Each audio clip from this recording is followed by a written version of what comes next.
People still argue about when it started. Some say it began with the mannequins.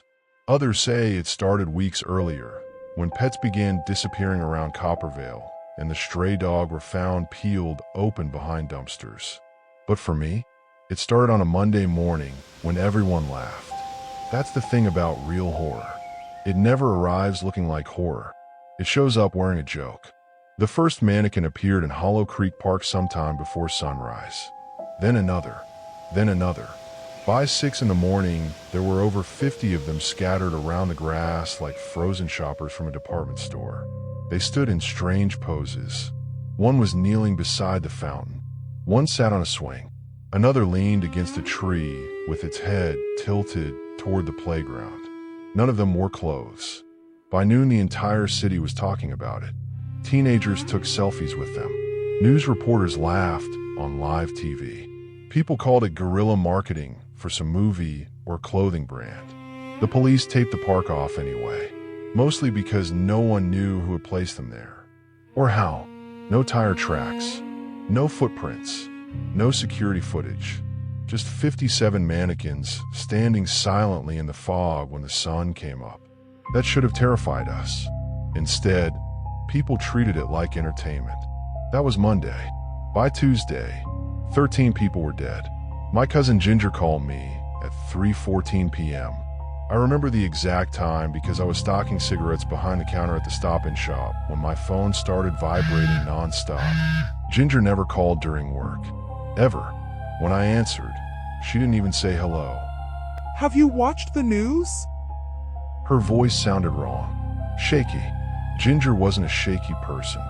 She was 42 years old, wore pink scrubs with glitter pens in her pockets, and spent her days cutting open corpses like it was filing paperwork. Nothing rattled her. Until that day. "I'm working," I told her. "What happened?" There was silence. Then she whispered. They skinned them. I laughed nervously because I thought she meant burns, or mutilation, or maybe animals got at them. Then she said, No. I mean skinned. My stomach dropped. A bus had been found abandoned near the East Road by Hollow Creek Park. Engine still running. Door locked shut. When police pried it open, blood poured down the steps. 13 bodies inside. Every inch of skin removed. Cleanly. Like someone peeled oranges. Ginger kept talking, but after a while my brain stopped processing words. 2 kids. One mother still holding her son. Faces unrecognizable. And the worst part, their skin was gone. Not torn off. Taken. Police didn't tell the public that detail. Officially, the victims died in a mass violence incident. But Ginger saw the bodies herself, and she sounded terrified. Before hanging up, she said something I'll never forget. Something's wrong with this town. Not someone. Something. I work nights at the Stop and Shop off Route 9. Nothing exciting ever happened there. Drunks. Shoplifters. Weirdos buying lottery tickets at 2 a.m. That was my normal. But Tuesday night felt wrong from the moment the sun went down. The roads emptied early. Nobody wanted to be outside. Even the air felt strange. Too quiet. At around 11:40 p.m., I noticed someone standing beside Pump 4. At first, I thought it was a customer. They weren't moving. I finished cleaning the bathroom and came back out. Still standing there. Perfectly still. I pushed open the front door.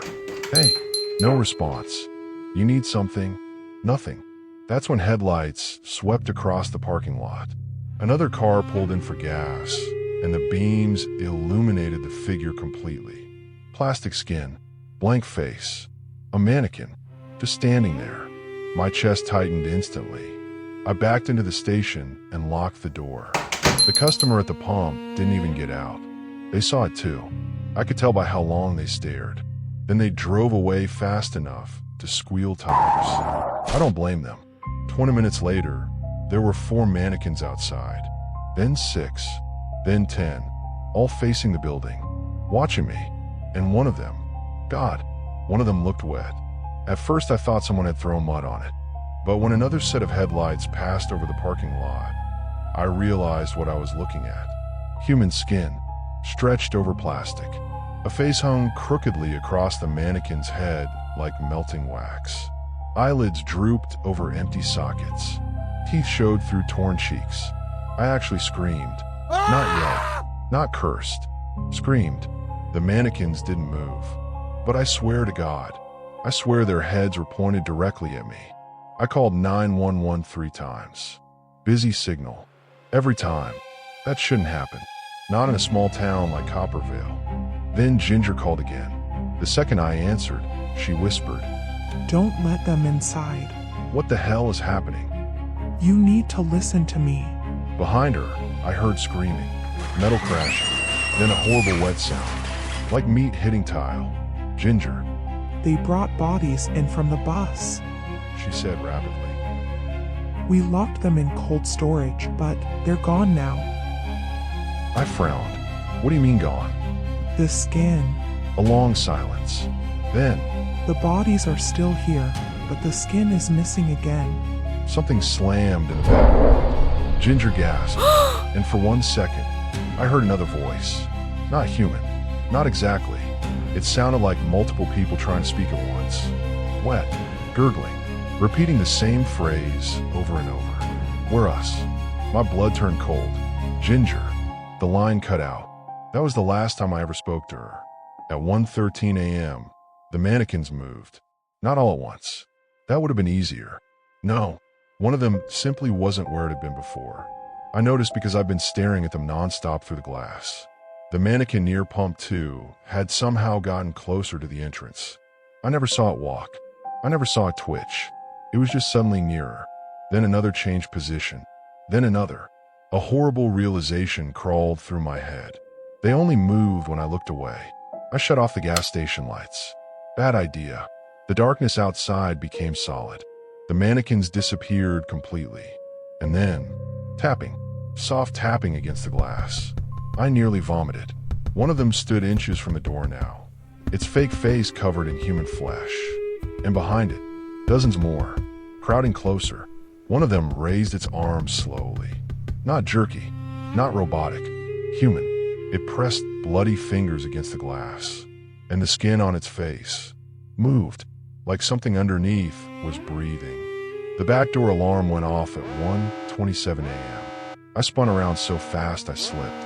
Something had entered through the employee entrance. I grabbed the mop handle because it was the only weapon nearby. The hallway lights flickered. Then I saw footprints. Wet, red, leading toward the storage room. I followed them because panic makes you stupid. The storage room door stood half open. Inside, something was chewing. Slow, wet. I pushed the door wider and saw Ginger, or what used to be Ginger. Her skin hung loosely across a mannequin frame, like a butchered Halloween costume. Her face stretched wrong across plastic features. Her jaw opened too wide, and inside her mouth, there was another face, moving, trying to crawl out. The thing looked at me.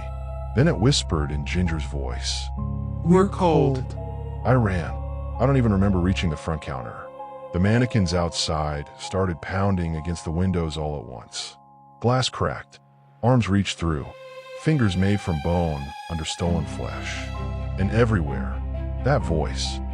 We're cold. We're cold. We're cold. Right before the windows shattered, I understood what the mannequins really were. They weren't statues. They were shells. Empty things looking for skin, for warmth, for people. And every person they took became part of them. That's why the number kept growing. That's why no one could explain where the mannequins came from. They weren't brought into town. They were built here. Out of us. Police found the Stop and Shop at sunrise. Empty. Blood everywhere. No bodies. No mannequins. Official reports blamed mass hysteria after the bus killings. Coppervale slowly returned to normal. Mostly. Hollow Creek Park was bulldozed 6 months later. The city built a memorial over it. Families still leave flowers there. But every now and then, someone driving Route 9 late at night reports seeing figures standing beside the road.